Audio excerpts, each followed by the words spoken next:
కోరుకునేది దేవతల రాజధాని అమరావతి ఏ విధంగా అయితే ఉందో మనం ఊహించుకుంటున్నామో అలాంటి రాజధాని అలాంటి రాష్ట్రాన్ని నిర్మాణం చేయడానికి అవకాశం ఇవ్వమని వెంకటేశ్వర స్వామిని ఎప్పుడు ప్రార్థిస్తానని చెప్పి కూడా నేను మీకు తెలియజేసుకుంటూ మళ్ళీ ఒకసారి మీతో కూర్చుంటాం.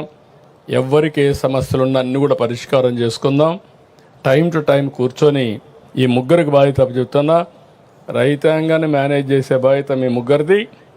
మీకేదైనా సమస్యలు ఉంటే నేను కూడా పిలిపించి మాట్లాడి ఒక యాక్షన్ ప్లాన్ తయారు చేసుకొని దానికి అనుసంధానంగా అందరం ముందుకు పోదాం. ఎందుకంటే ఈరోజు నేను ఢిల్లీకి వెళ్తున్న ఇంకొక మీటింగ్ చూసుకొని మధ్యాహ్నం పైన పిఎంని గెలవాలి. ఎందుకంటే 16వ తారీఖు పిఎంని ఇన్వైట్ చేస్తున్నాం. ఆయన శ్రీశైలం కర్నూలుకు వస్తున్నారు సూపర్ జిఎస్టీ కింద. ఆ ప్రోగ్రాం ఉంది కాబట్టి టైం డిలే చేయడానికి వెళ్ళలేదు.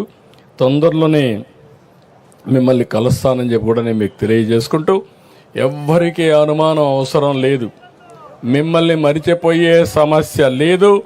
మిమ్మల్ని మరిచిపోతే మీరు చేసిన త్యాగాన్ని నేను మర్చిపోయినట్టు అవుతుందని చెప్పి మరొకసారి తెలియజేసుకుంటూ మీ త్యాగాన్ని గుర్తుపెట్టుకుంటా, మిమ్మల్ని గుర్తుపెట్టుకుంటా, దానికి ప్రతిఫలం అనునిత్యం ఆలోచించి ఏ విధంగా చేయాలనో చేసుకుందామని చెప్పి తెలియజేసుకుంటూ మరొకసారి వండర్ఫుల్ అకేషన్.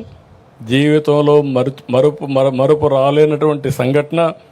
ఫస్ట్ బిగినింగ్ మాత్రం ఇది అయిపోయిందని నేను అనడం లేదు.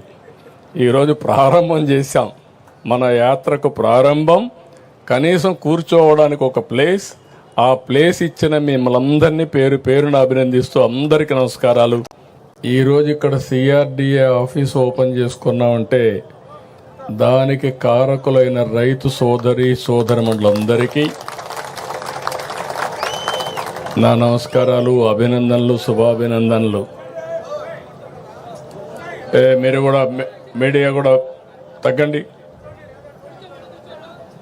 సెక్యూరిటీ కదా దిగు.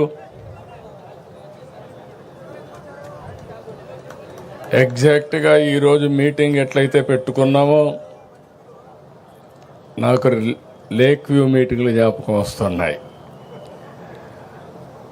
ఆ రోజు